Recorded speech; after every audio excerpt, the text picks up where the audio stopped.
앉으면 돼요? 예, 앉으시면 됩니다. 근데 예. 먼저 그 예. 일정이 좀 많이 지체됐으니까요. 바로 시작하도록 하겠습니다.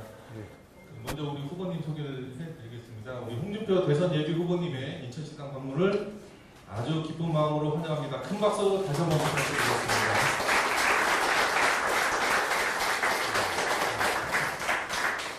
그리고 참석하신 우리 내빈 몇 분만 좀 소개를 해드리겠습니다.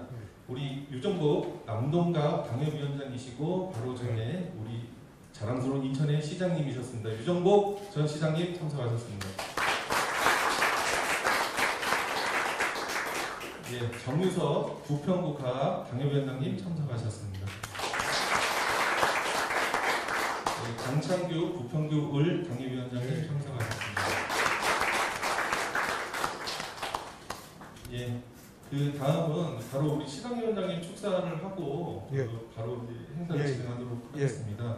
시당위원장님 오늘 못 나올 건데. 예, 시당위원장께서 공교롭게도 지금 백신 접종 예약돼 있는 시간이라서요. 예, 접종 마쳐 가 계시고 제가 대신해서 보내주실 소환을 읽겠습니다. 안녕하십니까. 저는 사무처장 전성식입니다. 대독하겠습니다. 인천광역시당 위원장 배준영 의원입니다. 홍준표 대선 예비 후보님의 인천시당 방문을 진심으로 환영합니다. 먼저 정해진 불가피한 일정들로 인해 참석 못해 우선 송구스럽다는 말씀을 드립니다. 홍준표 후보님은 우리 당의 대표와 원내대표, 경상남도 지사를 성공적으로 수행하신 5선 국회의원이십니다. 또 지난 제19대 대통령 선거에 자유한국당 후보로 출마하셔서 선전하셨습니다. 후보님은 점심시간마다 수돗물로 배를 채워야 하는 어려운 환경을 이겨내고 법조계에 투신해 대한민국의 정의를 바로 세우는 모래시계 검사로 대한민국 국민들에게 깊은 인상을 남기셨습니다. 후보님은 어제 출마 선언을 통해 대한민국을 정상국가로 만들겠다고 하셨습니다. 이에 공감하지 않는 대한민국 국민은 없을 겁니다. 말씀하신 대로 지금 포퓰리즘 망령이 온 나라를 휘감고 있고 주택, 일자리, 방역 뭐 하나 성한 것이 없는 가운데 국군이 쇠퇴하고 있습니다. 이번 대선은 나라를 바로 잡을 절호의 기회입니다. 후보님은 지난 대선 이후 TV 홍카콜라 프리덤 코리아 포럼을 통해 국가 정상화, 네이션 리빌딩을 철저히 준비해 오신 준비된 후보입니다. 또 얼마 전 8,000여 명의 국민 인덱스 조사를 통해 국민이 기대 시대의 요구를 듣고 선진국으로서의 대한민국의 비전과 정책을 마련해 오셨습니다. 특히 어제 공약을 보며 국민들은 후보님을 통해 대한민국의 희망을 더 또렷하게 보았을 것이라고 생각합니다. 준비된 후보, 무결점 후보로서의 의원님의 앞길에 응원을 하며 아무쪼록 꼭 좋은 성과 거두셔서 대한민국을 바로 세우는데 큰 역할을 해주시기를 당부드립니다. 여기 계신 모든 당원 동지 여러분들도 함께 응원해 주시길 당부드리겠습니다. 감사합니다. 국민의힘 인천시당 위원장 배준영 대독.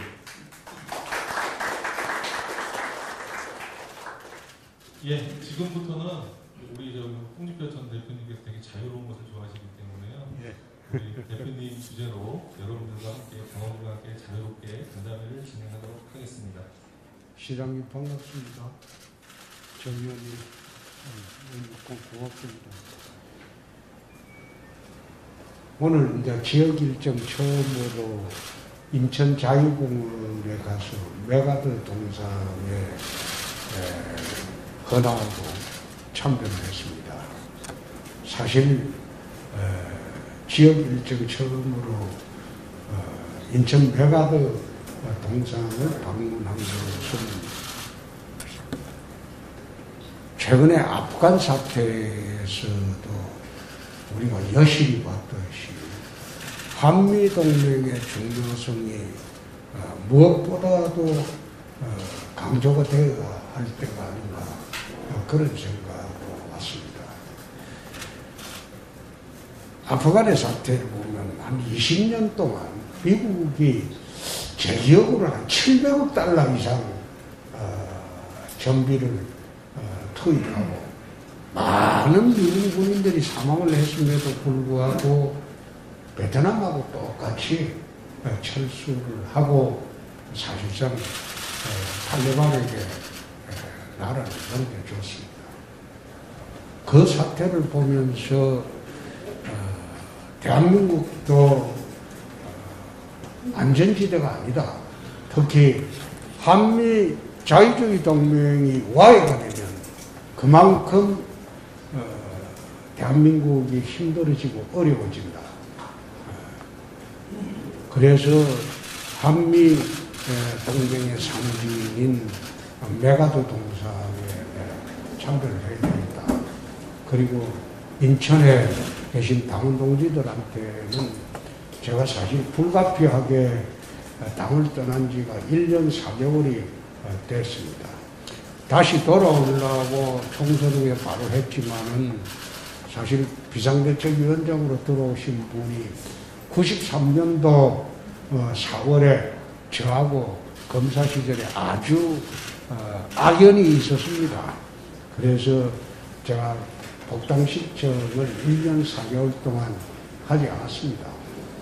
그래서 그분 나가시고 난 뒤에 복당 신청에 들어가겠다 그렇게 했는데 새로운 지도부 체제가 들어와서 복당을 신청으로 들어왔습니다. 사실 제가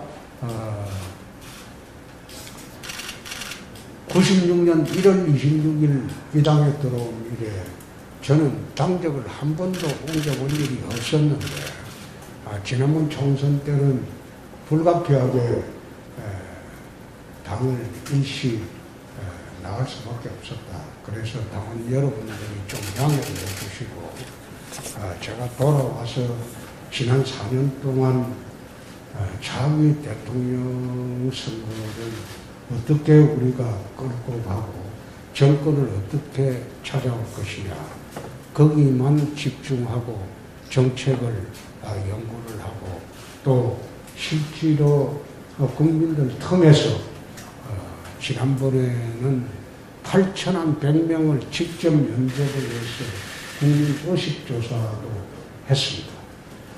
하고 이제는 모든 것이 준비되었다. 그래서 어제 출마 선언을 했습니다. 그 출마 선언문은 제가 직접 작성을 했습니다. 하고 대한민국을 정상화시키고 선진화 시대를 이끌어가기 위해서 7대 공약을 어제 발표를 했습니다. 앞으로도 지역활동도 하고 그리고 나라를 바로 세우고 지금 제대로 된 선진국 시대의 원년을 맞이하기 위해서 당원 여러분들과 함께 정권 탈환의 선봉장이 될 것을 약속을 드립니다. 고맙습니다.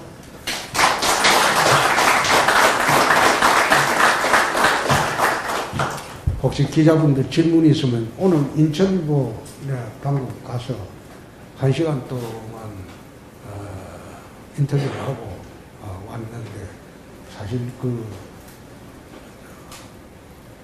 인천일보 방송국도 있대요.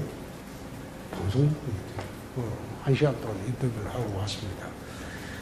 여러 가지 내 질문이 있었는데 저 나름대로 준비된 답변을 다 하고 왔습니다. 추가로 기자 여러분들 질문할 게 있으면 질문해 주시면 제가 말씀을 드리고 그리고 당원 여러분들의 질문도 혹시 있다면 받도록 하겠습니다. 질문하시죠. 예, 경인님. 네, 정일보 국경이인데요. 예. 지금 인천 지역 후배하냐고 그러는 게 수도권 멘트 사용 금융 문제인데 예. 거기에 대한 후보님 입장이 있으신가요? 수도권 매립지 문제는 제가 그 환경노동위원회에 5년 3개월을 있었고 또 환경노동위원장도 했습니다. 그때도 문제가 되었던 그런 문제입니다. 수도권 매립지 문제는 서울 같은 경우에 보면 처음에는 잠실에 그 수도권 매립을 했어요. 쓰레기 매립을 했어요. 근데 잠실의 매립이 끝나고 난 뒤에 포화 상태가 되니까 그 다음 난지도로 또 갔어요. 난지도 매립장을 했는데 지금 잠실에도 지금 개발이 돼가지고 신도시가 됐죠. 신도시가 되고 그 다음에 난지도는 하늘공원을 만들어가서 환경친화적인 공원이 됐습니다. 제가 관노위원장 할 때도 수도권 매립지에 거기에 골프장을 만들자. 친환경 골프장을 한번 만들어보자.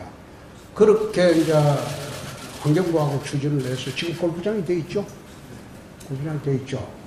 돼 있고 수도권 이제 쓰레기가 이제 과상태로 와 있는데 저 아까 그 질문을 할 때 그 답변을 들었습니다. 서울 같은 경우는 수도권 쓰레기 매립할 곳이 없다. 경기도는 좀 다르다. 경기도는 워낙 넓기 때문에 쓰레기 매립할 곳을 경기도는 자체적으로 찾아도 되지만은 서울은 좀 다르다. 서울은 더 이상 수도권 쓰레기 매립할 곳이 없다. 그래서 지방자치단체장끼리 좀 협의를 해서 수도권 매립지를 계속하는 대신에 거기에 사용료를 자치단체들끼리 대폭 좀 부담을 해서 인천의 희생을 보답을 해야 될 것 아니냐. 그리고 경기도 같은 경우에는 굳이 경기도 땅이 남북으로 얼마나 넓습니까? 그러니까 경기도 같은 경우에는 경기도의 넓은 땅을 대체부지로 한번 만들어 보는 것도 한 방법 아니냐. 그런 말씀을 오늘 드립니다. 근데 제가 사실 이게 자치단체장님들끼리 협의를 긴밀히 해야 될 사항이고 국가가 강요하거나 하기는 참 어렵습니다. 어려운데 인천 지금 박남춘 시장님께서 강력하게 안 된다고 하시는데 그럼 서울의 폐기물은 쓰레기는 갈 데가 없습니다. 그래서 경기도하고 좀 분리해서 그렇게 좀 대처를 하고 서울시는 인천의 희생을 그만큼 보상을 하는 게 맞지 않을까 좀 그런 생각입니다. 예.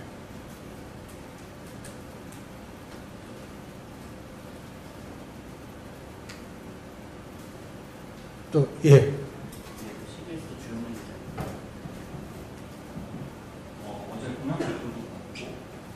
이번 선거 대선을 앞두고 야당 후보의 공통점이 있다면 메시지가 되게 많지만 정책적으로는 아직까지 주목을 받지 못했던 것 같습니다.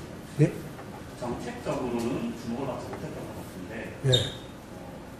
의원님께서는 어떤 이번 대선에 나가고 정책 의도까지 크게 밝혀졌는데 가장 강조하고 싶은 정책이 있으신 어떤 거죠? 경제입니다. 지금 어제 7대 공약을 발표하기는 했지만은 선언문에 나가는 공약이라서 정치, 경제, 사회, 문화, 대북, 안보, 국방 전 분야로 나갔기 때문에 요약된 부분만 나가고 실제로 세부적인 부분은 제대로 설명이 안 됐습니다. 특히 부동산 대책 같은 경우는 제대로 설명을 할 수가 없었던 게 그것만 하더라도 A4 용지 10장을 채워야 하는 문제이기 때문에 세부적인 말씀을 드리지 못했는데 지금 우리가 바뀌어야 할 가장 큰 문제가 경제입니다. 경제정책의 기본을 이 정권 들어와서 경제정책을 수립하는데 좌파 이념을 너무 경도되게 경제정책에 주입하는 바람에 모든 그 경제 주체들이 사실상 희망을 잃고 있습니다. 자영업자가 폭망을 했죠. 소득주도 성장하고 또 여러 가지 자영업자 코로나로 억압을 하고 정치 방역을 하는 바람에 자영업자가 이래 몰락하면 어떤 현상이 벌어지는가 하면 우리나라 중산층의 근간을 이루는 것이 자영업자입니다. 중소기업입니다. 이 중산층이 몰락을 해요. 그래서 저희들이 내세워야 하는 가장 큰 문제는 민생, 경제, 그것이 제대로 정착되는 나라가 됐으면 좋겠다. 경제정책의 가장 큰 기본 원칙은 문재인 정권 들어와서 4년 내내 갑질 경제정책을 썼어요. 국가가 모든 분야에 다 관여해서 통제하고 규제하고 그리고 자기들 좌파 이념에 맞게 시장 경제를 거꾸로 휘둘리고 이걸 전부 풀어줘야 됩니다. 민간의 창의와 협력, 자유를 바탕으로 그야말로 자유로운 대한민국을 만들어가지고 자유 경쟁 체제를 부활을 해줘야지 이게 경제 발전의 원동력 그리고 선진국으로 가는 선진국의 정착되는 그런 계기가 됩니다. 그래서 저희들이 가장 주력해야 할 때가 경제입니다. 두 번째가 저는 북핵 사태를 대처하는 방법상의 문제입니다. 지난번에 지방선거 때 하루 전날 북미회담까지 있는 바람에 제가 그때 위장평화회담이다 그 이야기를 했습니다. 그래서 전 국민의 80% 이상 저는 비난을 받았습니다. 이제 곧 통일이 다가오고 남북이 화해 시대에 갔는데 악담한다, 막말한다. 심지어 저는 그때 그 말을 하고 난 뒤에 당내로부터도 많은 비판을 받았습니다. 근데 결과적으로 1년 지나지 않아서 그게 위장평화회담이었다는 게 다 드러났지 않습니까? 북핵이 지금 문재인 대통령 말대로 폐기가 됐습니까? 곧 핵의 인질이 될 겁니다. 핵의 인질이 되면 우리는 끌려갈 수밖에 없습니다. 그래서 오늘 한미 자유주의 동맹을 강화하자는 취지로 내가도 농상 앞에 왔고 또 북핵 대처하기 위해서 저는 4년 전부터 줄곧 나토식 핵 공유를 하자. 핵 균형을 이루지 않으면 절대 핵 대처가 되지 않는다. 북은 핵 포기하는 순간 체제가 무너지는데 핵 포기를 할 수 있겠느냐. 나토식 핵동맹이라는 게 그렇습니다. 러시아가 나토 전선에 대규모 핵미사일을 배치하기 시작했습니다. 그렇게 하니까 독일이 제일 먼저 미국에 전술핵 재배치를 요구를 했어요. 근데 미국에서 이걸 거절을 했어요. 거절을 하니까 독일에서 뭘 들고 나왔나 하면 그러면 우리도 프랑스와 영국처럼 핵무장을 하겠다. 그렇게 독일이 들고 나오니까 나토 5개국에 전술핵을 재배치를 했어요. 거기서 전술핵 재배치한 나라가 제 기억에는 네덜란드, 벨기에, 그 다음에 독일, 터키, 또 한 나라가 어딘지 5나라일 겁니다. 재배치해서 거기에서 핵단추로 공유합니다. 미국과 그 주둔국이 핵무기를 발사할 때는 단추를 동시에 누르는 핵단추 공유를 협정을 맺습니다. 그러고 난 뒤에 유럽에 배치된 러시아 핵미사일이 대규모로 철수를 합니다. 마찬가지로 핵무기에는 핵균형으로 대비를 할 수밖에 없습니다. 그래서 제가 자유한국당 대표하던 시절에 2017년도에 워싱턴에 가서 나토식 핵공유를 미국 측에 요구를 하기도 했습니다. 그 당시에 상원군사위원회도 갔고 하원군사위원회도 갔고 그 다음에 국무성회도 갔고 미 외교협회 연설도 했습니다. 그런데 그게 지금에 와서 미국에서 조명을 받고 있습니다. 북핵 대처방법이 외교로는 불가능하지 않느냐. 그렇다면 나토식 핵공유가 이게 제대로 맞는 게 아니냐. 워싱턴 포스트를 비롯해서 미국 조야에서 뒤늦게 제가 4년 전에 했던 주장이 조명을 받고 있습니다. 그렇게 하지 않으면 북핵 대비가 안 됩니다. 만약 그런 식으로 나토식 핵공유를 해버리면 북의 핵은 무용지물입니다. 지금 상황을 한번 보십시오. 핵무기가 절정까지 와 있고 그래 와 있는데 한미 동맹을 지금 이 정권은 깨려고 하고 있어요. 약화시키고. 이런 식으로 가서 대한민국의 안보가 순탄히 가겠느냐. 그런 이야기를 하면 색깔론이라고 하고 또 과거로 돌아간다고 그런 식으로 비난하는데 안보 문제는요. 아무리 조심해도 지나치지 않습니다. 국민의 생명, 5천만의 생명과 재산이 달립니다.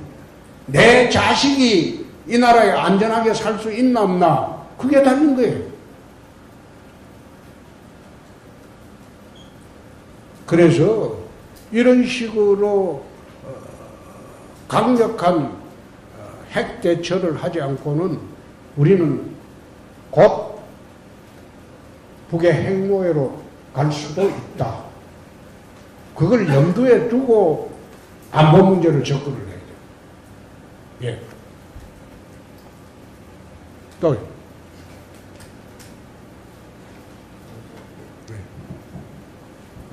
네, 인천투데이 김현철 기자입니다.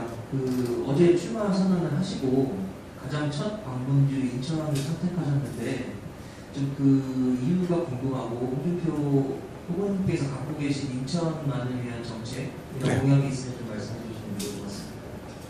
그거는 방금 안보 문제 때문에 메가드 동산 방문이 한미 자유주의 동맹 이게 무엇보다도 귀중하다.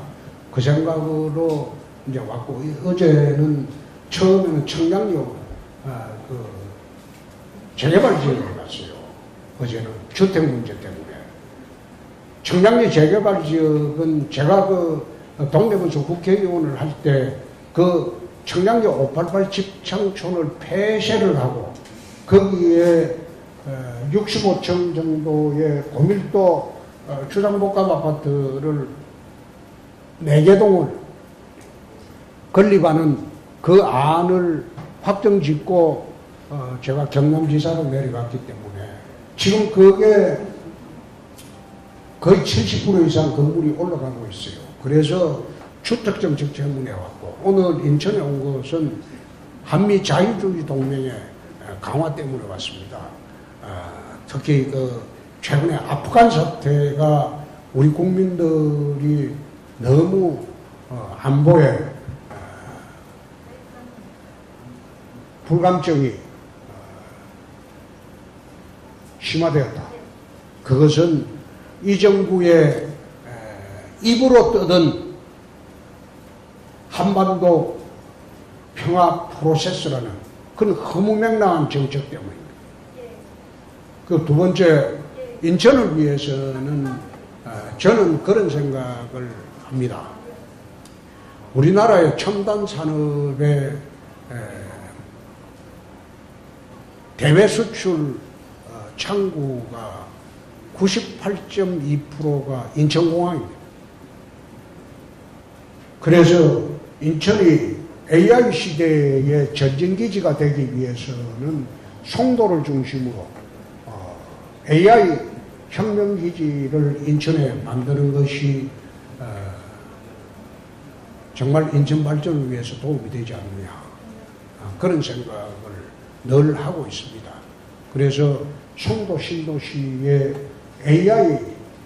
대한민국 AI 혁명기지를 유치하고 또 거기를 통해서 대한민국의 AI의 전진기지를 송도에 유치하는 게 어떠냐 그런 생각으로 오늘 말씀을 드립니다. 예.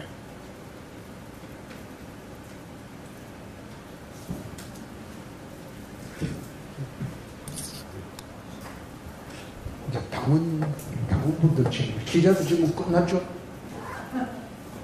끝났죠? 예, 당원들 지금. 네, 당원으로서 저기 내오실 때마다 여쭤보고 싶은 거 있는데 지금 우리 드루킹 뭐 킹걸거라고 이거에 대해서 특검 만드니까 지금 2차에서 가장 큰 거는 이제 4.19 전투 때문에 민경훈이라는 기소기념 해계시거든요. 거기에는 이제 홍기환 하나 또 우리 전 시장에서 안상소인들이 한편이었어가지고 했는데 지금 이제 보면 대법원이 그 대표도 이렇게 하고 법을 보여주고 또 그다음에 증거보전도 지금 뭐 제대로 안 하고 있는 상황입니다. 우리가 많이 됐어도 자유롭게 사실 먼저 우리가 180석을 원한다는데 거꾸로 됐어요. 그래서 지금도 마찬가지, 대선도 마찬가지고 내년 지방선도 마찬가지고 이 부정선거가 제대로 막아지지 않으면 대선이나 이 지방선거 다또 전체적으로 참패로 갈 수 있는 그런 때문에 좀 다른데 정말 이거에 대해서 저기 우리 홍준표 대통령 후보 있었고 오선민 씨니까 한번 말씀해 주시죠. 드루킹 문제하고 부정선거 문제? 네. 드루킹 문제는 지난번에 1심 판결이 났을 때 드루킹 문제는 사실 그렇습니다.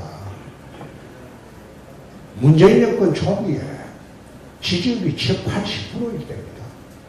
그때 드루킹 사건이 터졌는데 검찰에서 제대로 수사를 하지 않고 은폐를 하더라고요. 경남지사 김경수의 계좌 추적하고 그 다음에 통신조회를 하려고 영장을 신청했는데 중앙지검에서 그걸 영장을 발려를 해버렸어요. 안 받아줬어요. 처음에는 경찰이 그 수사를 할 때 드루킹만 잡아였고 그 외에는 안 하려고 했는데 우리가 워낙 세게 밀어붙이니까 드루킹 수사에 들어갔는데 배우 김경수 지사 계좌 추적하고 영장 통신조회를 검찰에 영장을 신청해 검찰에서 이걸 거부를 해버렸어요. 그래서 우리가 그 당시에 김성태 원내대표하고 저하고 제가 당대표 할 때 김성태 원내대표가 열흘간 단식을 했습니다. 노숙 단식을. 죽겠다. 내 죽어버리겠다. 그래가지고 문 대통령이 항복을 받아낸 게 드루킹 특검입니다. 그 특검을 내서 수사를 내서 1심 판결문을 내보니까 윗선이 있더라. 상선이. 그 위에 김경수 위에 윗선이 있는데 그럼 왜 윗선을 수사하지 않았냐? 그래서 내 1심 판결 후에 상선 특검을 해야 된다. 윗선 특검을 해야 된다. 그걸 줄기차게 주자고 그랬죠. 그건 당대표 그만두고 난 뒤죠. 2018년도죠. 근데 그때 당 지도부가 듣는 척도 하지 않더라고요. 밖에서 아무리 콩카콜라 통해서도 하고 페이스북을 통해서도 하고 기자간담회를 통해서도 했는데도 당에서 미동을 하지 않았어요. 안 했다니까. 그거 한번 찾아보세요. 그런데 그때 내가 그런 이야기까지 했어요. 허스트레이드도 관련이 돼 있다. 문 대통령이 선거 때 김경수가 바로 옆에 앉아가지고 24시간 수행을 하면서 수시보고를 했는데 드루킹 그 좌표 찍어가지고 말하는 거 자기들 조작하는 거 이야기 안 했겠느냐. 대통령도 이건 문제가 있다. 그 이야기를 내가 2018년도 했어요. 근데 그 당시에 당 지도부에서 아예 상선 특검을 할 생각을 안 했어요. 근데 이번에 판결이 확정되고 나니까 내가 엉뚱하게 이제사 드루킹 상선 특검 이야기 나오는 거 보고 그 참 지금에서 이야기해서 그게 몇 개겠느냐. 지금은 180석이에요. 국회가. 저쪽에 연합 세력이 차지하고 있는 게 180석이에요. 그때는 그래도 우리가 세게 밀어붙이면 될 때예요. 그때도 못했는데 이제 와서 아무것도 국회에서 우리가 이뤄낼 성과가 없는데 그 주장해본들 무슨 소용이 있냐?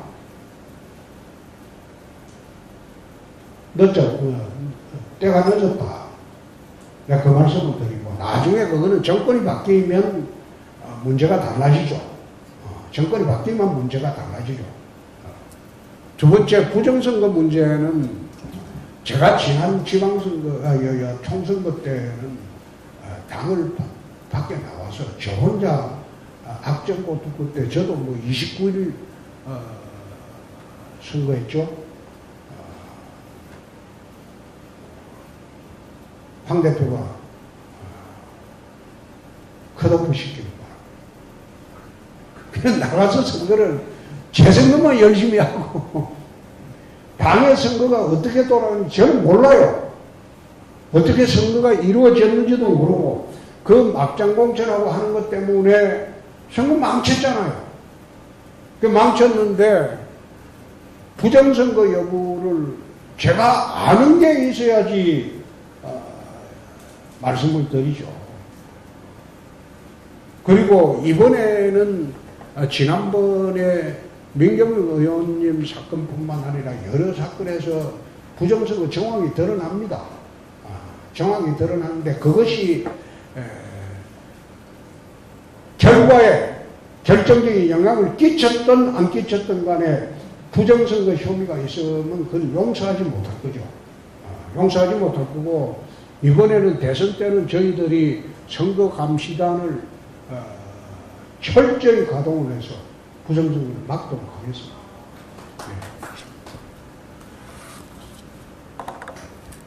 예. 예.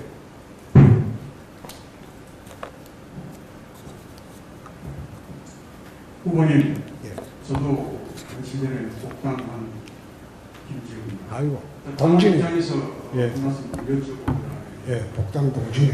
예, 지금 저희 당이 이 젊은 이준석 대표를 저희들이 모셔놓고 지금 대통령 후보를 경선함에 있어서 많은 언론을 통해서 저희들이 들어보면 불안하고 하고 있습니다. 과연 이제 우리 이준석 대표와 윤석열 그리고 최근에는 지금 원희룡 제주지사까지 나서서 서로 공방을 하고 있습니다. 지금까지 경륜으로 보나 또 지난번 대통령 후보로 뛰셨던 홍준표 우리 후보님께서는 이대로 지켜보시고 계실 것인지 아니면 본인이 직접 나서서 좀 해결책을 강구하실 수 있으실 것인지 그런 면에서 굉장히 당한 한 사람으로서 불안하고 초조해 보입니다. 이런 거를 좀 같이 해결할 수 있는 방법이 있다고 그러면은 말씀 좀 해주시고 노력해 주실 것을 부탁을 드리겠습니다. 예. 지난번 당대표 선거는 국민들도 깜짝 놀랐고 당원들도 깜짝 놀랐죠. 왜 그런 결과가 나왔을까요?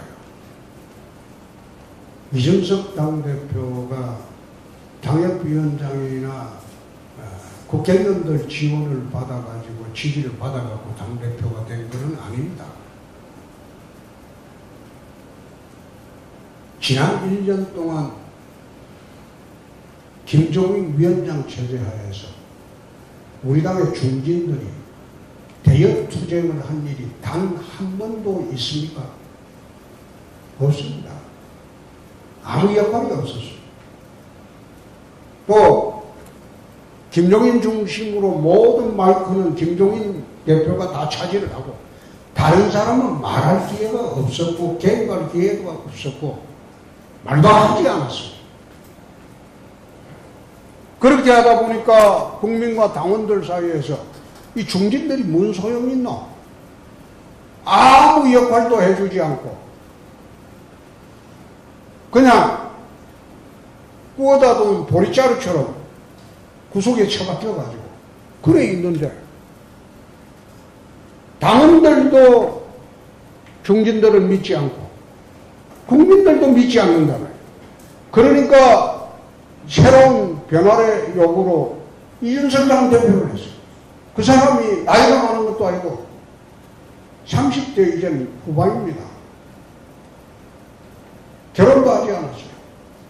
국회의원은 3번 떨어졌어요. 노원에서.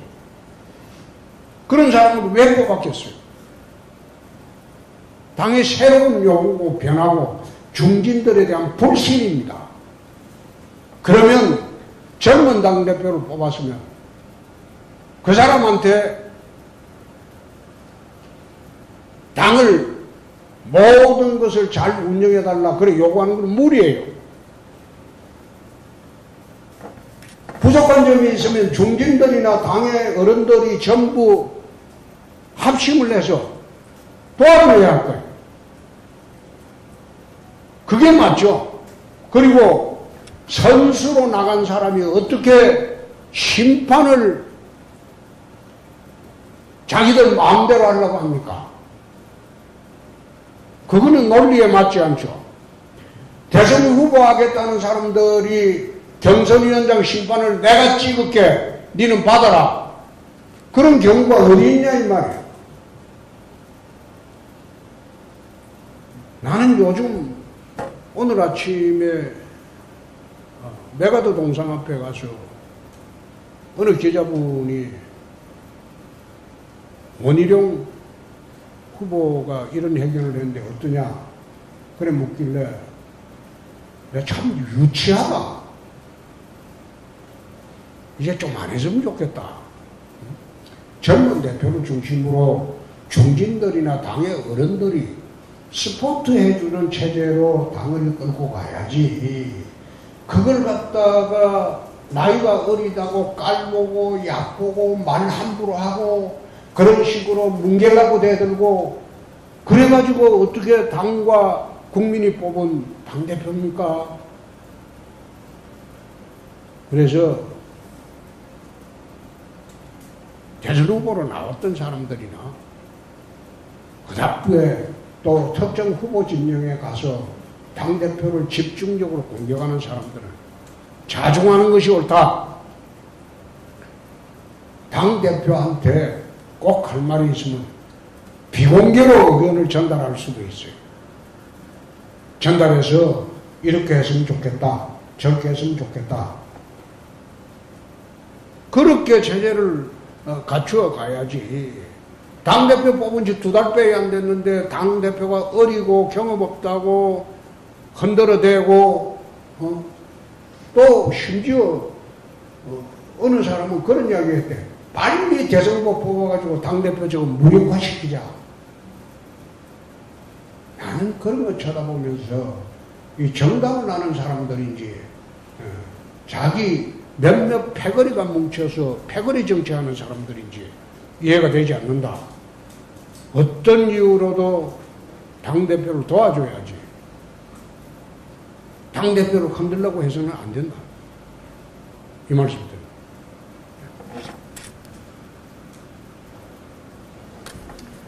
자, 됐죠? 예.